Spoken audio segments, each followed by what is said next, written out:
जरा सोचिए, अगर आपके घर से हजार साल पुरानी कोई अनमोल चीज चोरी होकर विदेश चली जाए और फिर कई सदियों बाद वो दोबारा वापस आपके घर लौट आए तो कैसा लगेगा?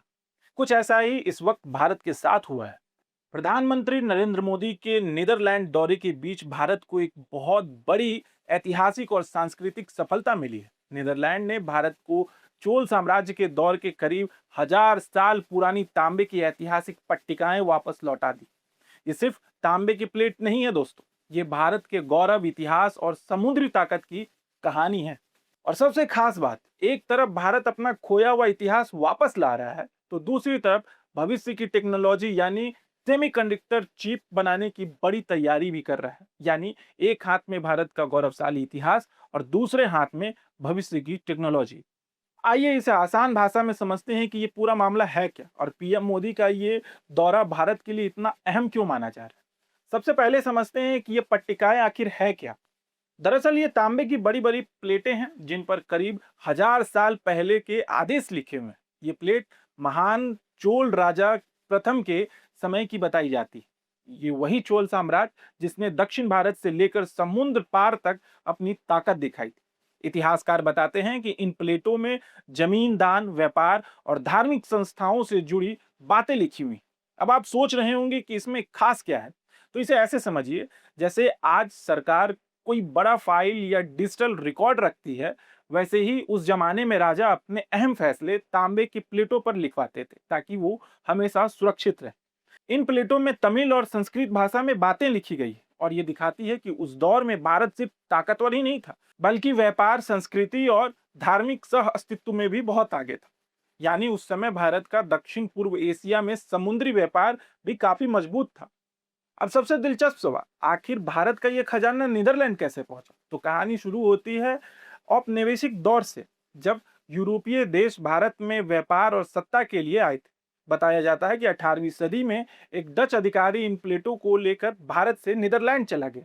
इसके बाद इन्होंने वहीं की लीडेन यूनिवर्सिटी में रख दिया। कई साल तक ये प्लेटें विदेश में ही रही, लेकिन भारत लगातार अपनी ऐतिहासिक धरोहर को वापस लाने की कोशिश करता रहा। फिर साल 2022 में नीदरलैंड ने फैसला लिया कि औपनिवेशिक दौर में जो ऐतिहासिक चीजें दूसरे देशों से लाई गई थी, अगर उनका असली मालिकाना हक साबित हो जाए तो उन्हें वापस लौटा दिया जाए। जांच हुई, रिसर्च हुई और आखिरकार ये तय हुआ कि ये भारत की ही धरोहर है। अब करीब हजार साल पुराना भारत का ये खजाना फिर से अपने घर लौट रहा है। अब बात करते हैं इस दौर के दूसरे सबसे बड़े पहलू की, यानी सेमीकंडक्टर चिप। दोस्तों, आज की दुनिया में चिप वही चीज है जो इंसान के शरीर में दिमाग का काम करती है। Mobile, laptop, car, missile, ATM, लगभग हर आधुनिक मशीन चिप पर चलती है। और अभी दुनिया में चिप बनाने वाली कुछ ही ऐसी बड़ी कंपनी है। इन्हीं में से एक कंपनी है ASML, जो नीदरलैंड की कंपनी।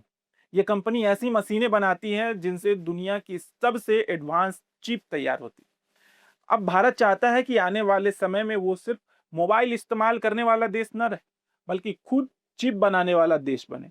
इसी वजह से पीएम मोदी का ये दौरा काफी अहम माना जा रहा है। भारत और नीदरलैंड अब टेक्नोलॉजी, सेमीकंडक्टर बचाने की तकनीक, खेती और ग्रीन एनर्जी जैसे क्षेत्रों में साथ मिलकर काम करना चाहते हैं। सीधी भाषा में कहें तो ये दौरा सिर्फ एक विदेशी यात्रा नहीं है, ये भारत के अतीत और भविष्य दोनों को जोड़ने वाला दौरा है। एक तरफ भारत अपनी हजार साल पुरानी विरासत वापस ला रहा है और दूसरी तरफ दुनिया की सबसे बड़ी टेक्नोलॉजी रेस में शामिल होने की तैयारी कर रहा है। यानी भारत अब सिर्फ इतिहास पर गर्व करना नहीं चाहता, बल्कि भविष्य की दुनिया में भी लीड करना चाहता है।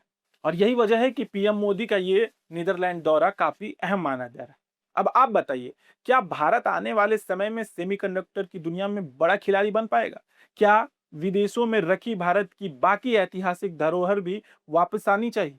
कमेंट करके अपनी राय जरूर बताएं और देखते रहे प्रभात खबर। मेरा नाम है आदर्श शिवम। प्रभात खबर .com, विश्वास वही, रफ्तार नहीं।